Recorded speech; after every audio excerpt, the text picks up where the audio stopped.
ஐயரே. அம்மா, இந்த கோவில்ல இருக்கிற அம்பாலோட விசேஷமே திருமண தடையை நிவர்த்தி பண்றதுதான். நீங்க கவலையே பட வேண்டாம். அதெல்லாம் சிறப்பா கல்யாணம் நடந்து முடியும். நீங்க வேணா பாருங்க, அடுத்த தடவை வரும்போது தம்பதிகளோட கையில குழந்தையோட தான் வருவாங்க.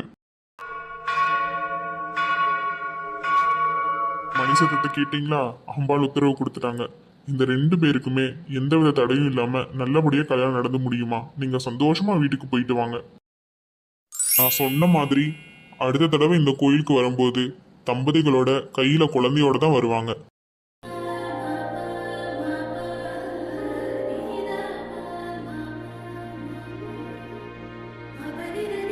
சரிங்கம்மா, அப்புறம் நான் உத்தரவு வாங்கிக்கிறேன். இப்பதான் என் மனசுக்கு ரொம்ப திருப்தியா இருக்கு. ஆமாங்கத்த, மனசு ஃபுல்லா நிம்மதியா இருக்கு. ரொம்ப சந்தோஷமா இருக்கு ஐயர் சொன்ன வார்த்தையை கேட்கும்போது. எங்கே கொஞ்சம் சந்தோஷத்துல இருக்காங்க. கொஞ்ச நேரம் பேசிட்டு வரட்டும், நம்ம முன்னாடி போய் உட்காரலாம். சரிங்கத்த.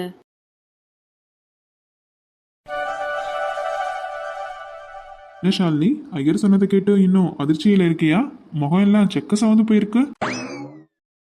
அது ஐயர் அப்படி பேசுவான்னு நான் எதிர்பார்க்கவே இல்லை சூர்யா. எல்லாரும் முன்னாடி அப்படி சொல்லிட்டாருல. இதுல என்ன இருக்கு? அவரோட ஆசீர்வாதம் அது. ஆனா எனக்கு ஒரு விஷயம் ரொம்ப சந்தோஷமா இருக்கு. என்னது? முன்னாடியெல்லாம் நான் உன் பக்கத்துல வந்தாலே விலகி போவேன். ஆனா இப்போ ஐயர் நம்ம கல்யாணத்தை பத்தியும் நமக்கு பிறக்க போற குழந்தை பத்தியும் பேசும்போது நீ கோபப்படாம வெக்கப்பட்ட பாரு. அந்த மாற்றம் தான் எனக்கு நிம்மதியா இருக்கு. சூர்யா, எனக்கு பழைய கசப்பான விஷயங்கள்லாம் நடந்திருக்குன்னு உனக்கும் தெரியும். அப்படி இருந்தும் நீங்கள் ஏன் இவ்வளோ என் மேலே அன்பாக இருக்கீங்க? நான் செஞ்சது தப்புன்னு உங்களுக்கு தோணலையா? ஷாலினி, கடந்த காலம்ன்றது ஒரு முடிஞ்சு போன பக்கமா? அதை நினைச்சு இப்போ இருக்கிற இந்த அழகான நேரத்தை நான் ஏன் வீணடிக்கணும்? சின்ன வயசுல இருந்து எனக்கு தெரிஞ்சதெல்லாம் நீ மட்டும்தான். உன் மனசுல யார் இருக்கான்றதை விட இனி உன் வாழ்க்கையில நான் மட்டும்தான் இருப்பேங்கிற நம்பிக்கை எனக்கு அதிகமாவே இருக்கு. நீங்கள் என்கிட்ட இவ்வளோ பொறுமையாக இருக்கீங்கன்னு தான் யோசித்தேன். நான் உங்களை எவ்வளோ அலட்சியப்படுத்திருக்கேன், எவ்வளோ காயப்படுத்திருக்கேன். ஆனால் நீங்கள் ஒரு முறை கூட அதை பற்றி என்கிட்ட கோபமாக பேசினதே இல்லையே. ஷாலு, ஒருத்தரை பிடிச்சிருக்குன்னா அவங்க செய்கிற நல்லது மட்டும் இல்லை, அவங்க கடந்து வந்த காயங்களையும் சேர்த்து தான் ஏற்றுக்கணும். உனக்கு ஒரு கஷ்டம் வந்தப்போ, உனக்கு ஒரு பிடிப்பு வேணும்னு நினைக்கிறப்போ நான் அங்கே இல்லாமல் போயிருக்கலாம். ஆனால் இப்போ நீ என் கூட இருக்க, இது போதும் எனக்கு. சூர்யா, சிவா கூட இருந்தப்போ நான் பார்த்தது வேற உலகம். ஆனால் இப்போ உங்கள் கூட இருக்கும்போது தான் புரியுது, அன்புன்றது வெறும் வார்த்தை இல்லை, ஒரு பாதுகாப்புன்னு. முன்னாடியெல்லாம் எனக்கு உங்களை பார்த்தா ஒரு தயக்கம் இருக்குது. இப்போது உங்களை பார்க்கும்போது ஏதோ ஒரு புது தைரியம் வருது. ஓஹோ, அப்போ பயம் போயிடுச்சுன்னு சொல்லு. அப்போ இனிமே நான் சொல்றதெல்லாம் கேட்பியா? அதுக்கு வாய்ப்பே இல்லை. ஆனால் இனிமே உங்களை விட்டு எங்கேயும் போக மாட்டேன். ஐயர் சொன்னாரே தம்பதிகளாக வருவீங்கன்னு, அதை கேட்கும்போது எனக்குள்ள ஒரு சின்ன ஆசை வந்துடுச்சு. நம்ம வாழ்க்கையிலையும் ஒரு புது உயிர் வரும்போது அது உங்களை மாதிரி ரொம்ப அன்பான ஒருத்தராக இருக்கணும். ஷாலு, உண்மையாவா? நீயா சொல்ற? இத உன் வாயில இருந்து நான் எதிர்பார்க்கவே இல்லையே. ஆமாம் சூர்யா, இவ்வளோ நாள் நான் ஒரு மாய உலகத்தில் இருந்திருக்கேன். இப்போ தான் நிஜமான காதலை பார்க்குறேன். உங்களுக்கு தெரியுமா, இன்னைக்கு பரிகாரம் பண்ணும்போது மனசு அவ்வளோ லேசாக இருந்துச்சு. ஏதோ என் வாழ்க்கையில் இருந்த எல்லா தடையும் விலகி போன மாதிரி ஒரு உணர்வு. எனக்கும் அப்படிதான் இருந்துச்சு. இந்த நிமிஷம், இந்த பரிகாரம், இந்த அமைதி, அப்புறம் நீ என் கூட பேசுறது, இதுக்காக நான் எத்தனை வருஷம் வேணாலும் காத்துட்டே இருப்பேன். அப்புறம் ஷாலினி, மெதுவா என் மேல உனக்கு காதல் வரட்டும். எனக்கு அவசரமே இல்லை. உன் மனசு முழுசா என்னை ஏத்துக்கிற வரைக்கும் நான் காத்துட்டு இருப்பேன். நீ இவ்வளோ வருஷம் எனக்காக வெயிட் பண்ணது போதாதா சூர்யா? இனி கல்யாணம் முடிஞ்சதும் நம்ம ஐயர் சொன்ன மாதிரி இதே இடத்துக்கு வரணும். அப்போது நான் உன் கையை பிடிச்சிட்ருப்பேன். உன் மடியில் நம்ம குழந்தையும் இருக்கணும். ஷாலு, நீயா பேசுற? பெரிய பெரிய பிளான்லாம் போட்டு வச்சிருக்க போலயே. ஆமாம் சூர்யா, இப்போ தான் எனக்கு புரியுது என் சூர்யா எவ்வளோ தங்கன்னு.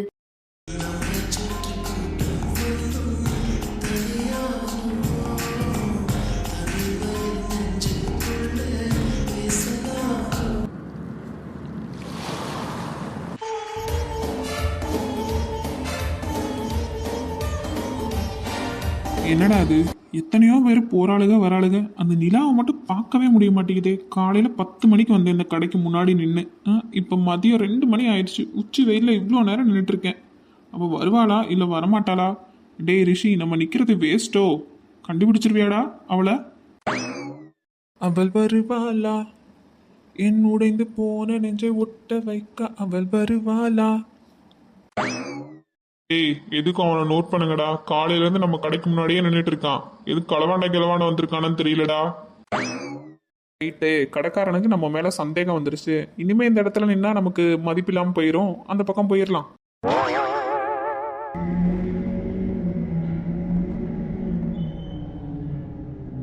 என்னடா அது, ஸ்கூட்டில ஒரு பொண்ணு போகுது. அதே மாஸ்க் வேற போட்டிருக்கே. ஒருவேளை இவதான் நிலாவா இருக்குமோ? ஆஹா, டவுட்டே இல்லை, இவதான் நிலா. ஏன் நின்றுட்டு இருந்தா வேலைக்காகுது, அவளை ஃபாலோ பண்ணலாம். அதுக்குள்ள பயமுள்ள எங்கிட்டு போச்சுன்னு தெரியலையே. பாடுறா, நம்ம பக்கத்துல நின்று இருக்கா. இவ்வளவு நேரம் நமக்கு தெரியாம போயிருச்சு. போலாம் போலாம் பக்கத்துல. ஏங்க ஏங்க நிலா, என்ன ஞாபகம் இருக்கா? நிலா, அன்னைக்கு பைக்கு ஆக்சிடென்ட் கீழே விழுந்தேனே, ஞாபகம் இருக்கா? என்னங்க நீங்க கூட அன்னைக்கு சாரி சொன்னீங்களே, ஞாபகம் இல்லையா? எங்க ஹைதராபாத் தானே நீங்க? எங்க நிலா? நிலாவா? யாருங்க நீங்க? யாருன்னு தெரியாம நீங்க பாடுங்க வந்து பேசிட்டு இருக்கீங்க. சும்மா கலாய்க்காதீங்க. நீங்க தான் நிலான்னு எனக்கு ரொம்ப நல்லாவே தெரியும். இதே மாஸ்க் தான் அன்னைக்கு நீங்க போட்டுட்டு வந்தீங்க. இந்த மாஸ்க் எல்லா பொண்ணுங்க யூஸ் பண்றதுதான், சரிங்களா? நீங்க தேடி வந்த பொண்ணு நான் கிடையாது. ஐயோ, சொதப்பிடுச்சு. சாரிங்க. It's okay, no problem. Rishi, உனக்கு இது தேவைதான்டா. நிலா இனி கிடைக்க வாய்ப்பே இல்லை. போ போ, போய் வேலையை பாரு. அச்சோ, அங்க ஒரு பாட்டி கார்ல இருந்து இறங்கி தடுமாறுறாங்க. யாருமே கூட இல்லை போலயே. பாட்டி பாட்டி பார்த்து என் கையை பிடிச்சுக்கோங்க, நான் கூட்டிட்டு போறேன். கீழே விழுந்துடாம. பாட்டி கையை பிடிச்சுக்கோங்க. யாருப்பா? ஐயோ, தெய்வம் மாதிரி இருந்து காப்பாத்திட்டப்பா. எனக்கு தரலாம் கொஞ்சம் சுத்துது தங்கம். இந்த இந்த ஆஸ்பத்திரி உள்ள மட்டும் போய் கொஞ்சம் உட்கார வைக்கிறியா? என் பேத்தி உள்ளதா இருக்கா. சரிங்க பாட்டி, வாங்க, நான் கூட்டிட்டு போறேன். ரொம்ப நன்றியா. சிஸ்டர், நர்ஸ், கொஞ்சம் இங்க சீக்கிரம் வாங்க. இந்த பாட்டி மயக்க போட்டு விழுந்துட்டாங்க. என்னன்னு பாருங்க, ட்ரீட்மெண்ட் பண்ணுங்க சீக்கிரம் ப்ளீஸ். என்னாச்சு சார்? யாருக்கு என்ன ப்ராப்ளம்? இந்த பாட்டிக்கு தான் பார்க்கணும். மயக்கம் போட்டு விழுந்துட்டாங்க. என்னன்னு கொஞ்சம் சீக்கிரம் பார்த்து ட்ரீட்மெண்ட் கொடுங்க. சார் இவ்வளோ கேர்லெஸ்ஸாக பேசுறீங்க? இப்படி தான் பெரியவங்களை கூட்டிட்டு வருவீங்களா? ஹலோ நர்ஸ், ஃபர்ஸ்ட் அவங்களுக்கு என்ன ட்ரீட்மெண்ட் பண்ணுங்க. அதுக்கப்புறம் என்ன திட்டுறதெல்லாம் இருக்கட்டும். ஃபர்ஸ்ட் அவங்களுக்கு என்னன்னு பாருங்க. வயசானவங்க. ட்ரீட்மெண்ட் ஸ்டார்ட் பண்ணிடுவோம் சார், ஒரு ப்ராப்ளமும் இல்லை. ஆமாம், இவங்களுக்கு நீங்கள் என்ன வேணும்? நர்ஸ், இவங்க யாருன்னு எனக்கு தெரியாது. இப்போ கொஞ்ச நேரம் முன்னாடி தான் இவங்களை பார்த்தேன். மயக்கம் போடுற மாதிரி இருந்தாங்க. அதை தாங்கி பிடிச்சிட்டு ஹாஸ்பிட்டலுக்குள்ளே கூட்டிகிட்டு வந்தேன். இவங்க பேத்தி இங்கே தான் இருக்கதா சொன்னாங்க. என்னன்னு பார்த்து ட்ரீட்மெண்ட் பண்ணுங்க சிஸ்டர். ஐயோ சாரி சார், நீங்கள் ஹெல்பிங் சென்ஸோட தான் கூட்டிகிட்டு வந்திருக்கீங்களா? ஓகே, இவங்க பேத்தி உள்ளதாக இருக்காங்கன்னா சரி, ஓகே, நான் இவங்களை ஃபஸ்ட்டு ட்ரீட்மெண்ட் பண்ண ஸ்டார்ட் பண்ணுறோம் சார். ஐயா, அந்த வீல் சேர் எடுத்துகிட்டு வாங்க. சிஸ்டர், என் பாட்டியை அட்மிட் பண்ண அந்த பர்சன் யாருன்னு சொல்லுங்க. நான் அவர்கிட்ட தேங்க்ஸ் சொல்லணும். மேம், அவர் வந்து நர்சிங் ஸ்டேஷன் முன்னாடி இருக்காரு, அங்கே போய் பாருங்க. ஓகே சிஸ்டர், நான் போய் பார்க்குறேன். தேங்க்யூ.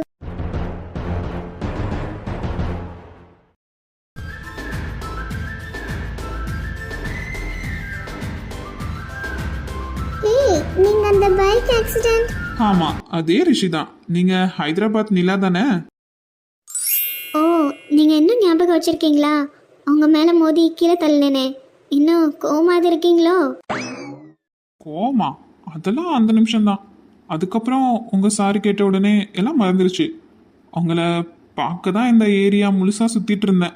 என்ன பார்க்கவா? எதுக்கு? அது வந்து அந்த ஆக்சிடெண்ட்ல என் பைக்கு ஸ்டாண்ட்லாம் கொஞ்சம் டேமேஜ் ஆயிடுச்சு. அதை பத்தி கேட்க தான். இல்லை இல்லை, சும்மா தான். ஏய், உங்களோட நேம் என்னன்னு தெரிஞ்சுக்கலாமா? Sure, why not. My name is Rishi. ஆக்சுவலாக ரிஷி, நான் உங்களுக்கு தேங்க்ஸ் சொல்லணும். ஏன்னா கரெக்டான டைமில் என்னோட கிராண்ட்மாவை அட்மிட் பண்ணியிருக்கீங்க. நான் டோக்கன் வாங்குறதுக்கு தான் வந்தேன். அதுக்குள்ளே கிராண்ட்மாவா கீழே வந்துட்டாங்க. நான் காரில் தான் வெயிட் பண்ண சொன்னேன். அப்படின்னா கிராண்ட் மேக் தான் தேங்க்ஸ் சொல்லணும், அப்படிதானே? என்ன சொல்கிறீங்க? அது ஒன்றும் இல்லை. அவங்கள பார்த்தனால தான் இன்னைக்கு உங்களை பார்த்த முடிஞ்சுச்சு. அப்படி சொன்னேன். நல்ல காமெடி சென்ஸாக தான் பேசுகிறீங்க. அகைன் சொல்கிறேங்க, ரொம்ப ரொம்ப தேங்க்ஸ். பாட்டியை கரெக்டான டைமுக்கு அட்மிட் பண்ணதுக்கு. அப்புறம் உங்களை இனி எப்போ பார்ப்பேன்னு தெரியல. நெக்ஸ்ட் டைம் பார்க்க முடிஞ்சால் பார்க்கலாம். தேங்க்ஸ். ஏங்க, இங்கே தானே இருக்க போறீங்க, இனி அடிக்கடி பார்க்கலாம். இனி அடிக்கடி பார்க்க முடியாதே. நான் தான் ஊருக்கு கிளம்பிடுவேனே. நாளைக்கு நான் ஹைதராபாத் போகிறேன். பாட்டியை பார்க்குறதுக்கு தான் வந்தேன். அவங்களுக்கு ட்ரீட்மெண்ட்லாம் போயிட்டுருக்கா, அதனால தான் நான் கூட இருந்தேன். ஸோ எனக்கு ட்ரீட்மெண்ட் முடிச்சுட்டு நானும் பாட்டியை கூட்டிகிட்டு போயிடுவேன். ஓ நாளைக்கே வா, ரொம்ப சீக்கிரம் கிளம்புறீங்க. ஆமாங்க, ஊருக்கு போய் தான் ஆகணும். அட போங்கங்க, உங்ககிட்ட பேசணும்னு நினச்சேன். நிலா, உங்களை முத தடவை பார்த்தப்ப இருந்து என் மனசில் ஏதோ ஒரு மாற்றம். இதை எப்படி சொல்கிறதுன்னு தெரில. மீண்டும் உங்களை பார்ப்பேன்னு நினைக்கவே இல்லை. ஆனால் இன்னைக்கு பார்த்தீங்களா, சடனாக மீட் பண்ணோம். என்னங்க நீங்கள் நாளைக்கு வேறு ஊருக்கு போகிறேன்னு சொல்கிறீங்க, கொஞ்சம் கஷ்டமாக இருக்குங்க. நானும் உங்ககிட்ட அந்த ஆக்சிடெண்ட்க்கு அப்புறம் எப்படியாவது பேசியிருக்கலான்னு நினச்சேன். இங்கே யாரும் தெரியாது, பட் நீங்கள் ஹெல்ப் பண்ண அந்த விதம் உங்கள் மேலே ஒரு நல்ல மரியாதையை வந்துருச்சு. நீங்கள் ஹைதராபாத்துக்கு போனதுக்கப்புறம் மறுபடியும் நம்மளால் பேச முடியுமா? அதெல்லாம் எப்போனாலும் பேசலாமே, ஒரு ப்ராப்ளமும் இல்லை. உன்கிட்ட நான் நம்பர் கேட்குறதுக்கு ஒரு ரீசன் இருக்குது. ஏன்னா எனக்கு கோயம்புத்தூரில் அவ்வளோக்கா ஃப்ரெண்ட்ஸ் சர்க்கிள் கிடையாது. நீ கூட இருந்தால் கொஞ்சம் பெஸ்ட்டாக இருக்கும்னு நினைக்கிறேன். இனிமேல் நம்ம ஃப்ரெண்ட்ஸ், ஓகே? ரிஷி, மீன் தானா உன் வழியில் வந்து மாட்டுது, விட்டுறாத. என்கிட்ட 3 சிம்முங்க, 3 நம்பர் வச்சுருக்கேன். எதில் வேணாலும் நீங்கள் காண்டாக்ட் பண்ணலாம். எப்போவுமே உங்களுக்கு அவைலபிளாக தான் இருப்பேன். ஓகே நீலா? நல்லா காமெடியாக தான் பேசுகிறீங்க ரிஷி.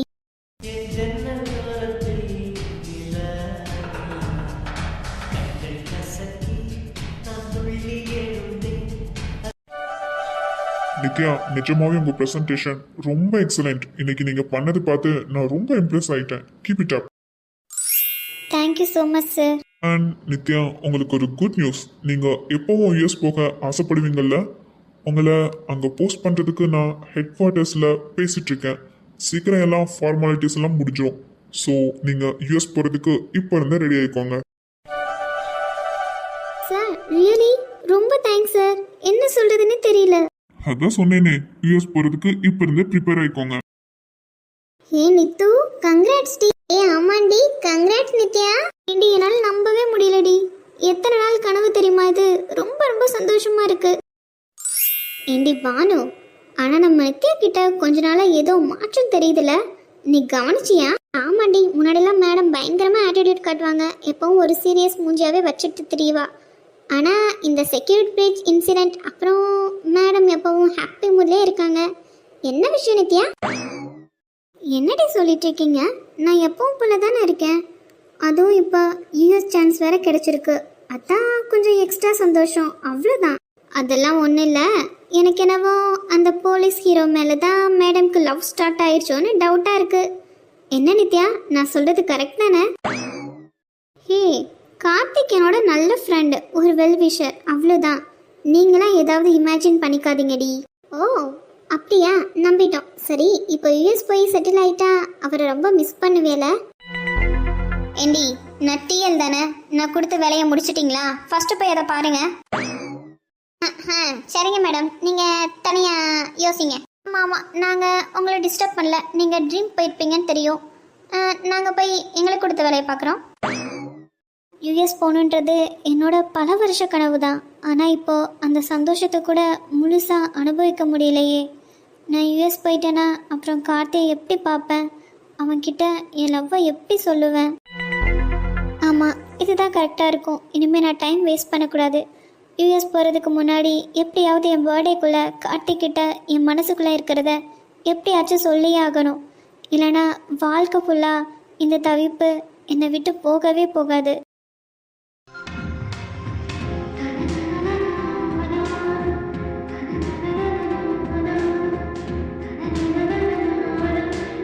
டுடே ஒர்க் எல்லாமே கம்ப்ளீட் தானே? வேற எதுவும் பெண்டிங் இல்லையே? Today completed sir. ஓ, வீட்டுக்கு கிளம்புறது தானே?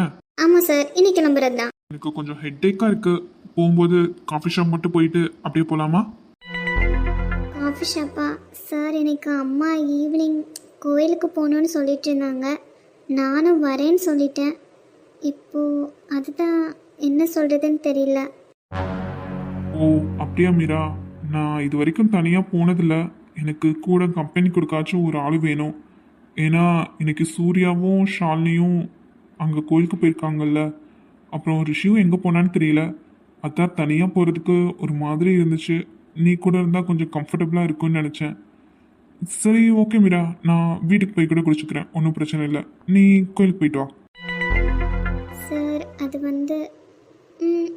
It's okay sir. கோயிலுக்கு தானே, அம்மா கிட்ட நான் கால் பண்ணி சொல்லிக்கிறேன். இன்னொரு நாள் அவங்க கூட போய்க்கிறேன். இன்னைக்கு உங்கள் கூட வரேன் சார், ஒன்றும் ப்ராப்ளம் இல்லை எனக்கு. ரியலி மீரா, எனக்காக எதுவும் சொல்ல வேண்டாம். உங்களுக்கு போகணுன்னா போங்க, பாவம் அவங்க வெயிட் பண்ணுவாங்கல்ல. நீங்கள் என் ஃப்ரெண்டு தானே, உங்களுக்கு கம்பெனி கொடுக்காம இருப்பேனா? வாங்க போகலாம்.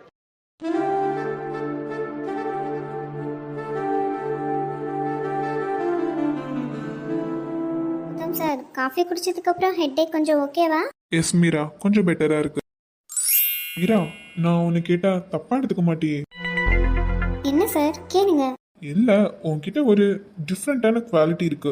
நீ மற்றவங்க கிட்ட பேசுறதை விட உன் சைலண்ட்லயே நிறைய விஷயம் சொல்ற மாதிரி எனக்கு தோணுது. ஒருத்தர் உன் கூட இருக்கணும்னா ஆசைப்பட்டா அவங்க உன்கிட்ட பெர்மிஷன் கேட்கணுமா, இல்லை நீ அதை நீயாவே புரிஞ்சுப்பியா? ஓ, அதுவா? பர்மிஷன்லாம் எதுக்கு சார்? ஒருத்தர் நம்ம கூட இருக்கணும்னா அது அவங்களோட விருப்பம். ஆனால் அந்த விருப்பம் ஒரு பாரமாக இருக்கக்கூடாது, அவ்வளோதான். எனக்கு பாரமாலாம் இருக்க தெரியாது மீரா. ஆனா சில நேரங்கள்ல ரொம்ப பிடிச்ச ஒரு விஷயத்த தொலைச்சிடக்கூடாதுன்னு ஒரு பயம் வரும் பாரு. அது இப்போ எனக்குள்ள இருக்கு. இந்த காஃபி ஷாப் இந்த நிமிஷம் இது இப்படியே நின்றுடக்கூடாதுன்னு தோணுது. சார், நீங்கள் ரொம்ப இமோஷ்னலாக பேசுகிறீங்க. ஒருவேளை அந்த ஹெட்டேக் இன்னும் குறையலையோ என்னவோ, அதான் எப்படிலாம் யோசிக்கிறீங்களோ? தலைவலிக்கும் இதுக்கும் எந்த சம்மதம் இல்லை மீரா. இது மனசு சம்மந்தப்பட்ட விஷயம். அமெரிக்காவில் இருந்தப்போ நான் தேடின அந்த அமைதி இப்போ இங்கே என் பக்கத்தில் உட்காந்து இருக்கிற மாதிரி ஒரு ஃபீல். நீ என்ன நினைக்கிற?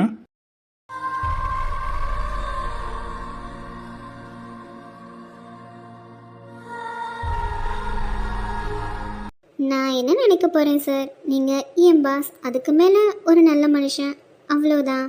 இப்போ நீங்கள் சொன்னீங்களே சரியான ஆள் வருவாங்கன்னு, கண்டிப்பாக உங்களுக்கு ஏற்ற ஒரு பொண்ணு சீக்கிரமாக வருவாங்க.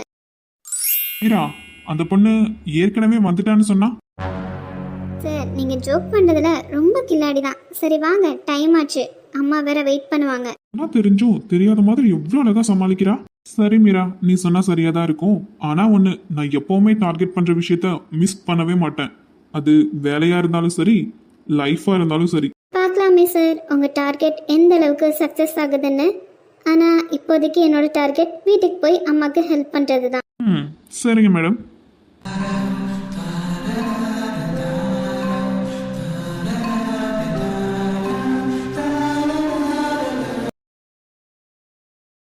எதுக்கு என் மனசு இப்படி அலப்பாயுது?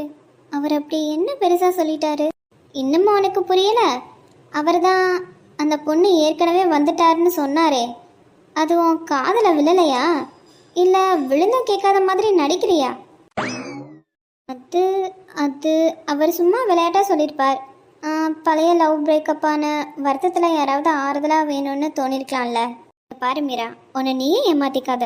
கௌதம் உன்னை பார்த்த பார்வை, அந்த காஃபி ஷாப்பில் உன் மௌனத்தில் நிறையா விஷயம் இருக்குன்னு அவர் சொன்னது, இதெல்லாம் வெறும் ஆறுதலுக்காக சொன்ன வார்த்தைகள் கிடையாது.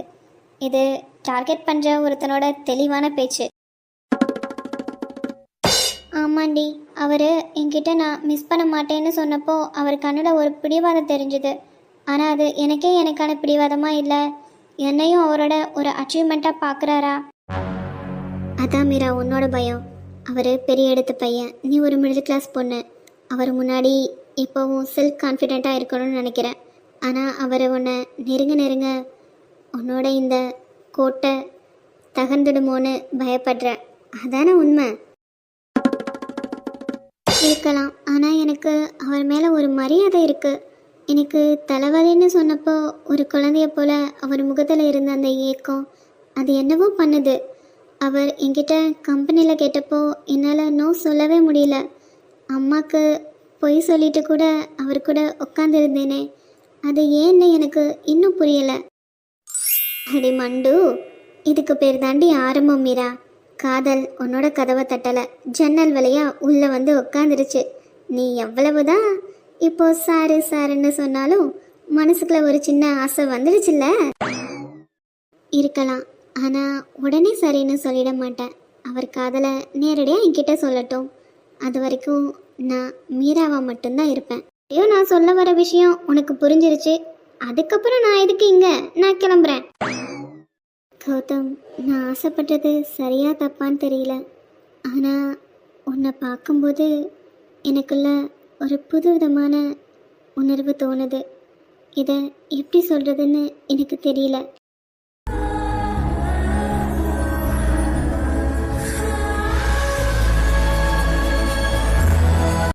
இவ இவ்வளோ டைரக்டா அந்த பொண்ணு வந்துட்டான்னு சொன்னப்போ கூட ஒண்ணுமே தெரியாத மாதிரி எப்படி சமாளிக்கிறா? ஆனா அவ சொன்ன அந்த ஓகே சார்னு சொன்ன அழகே வேற. யூஎஸ்ல நான் பார்த்த பொண்ணுங்க எல்லாமே வேற மாதிரி எல்லா விஷயத்தையும் ஓப்பனா பேசுவாங்க. ஆனா அதுல டெப்த் இருக்காது.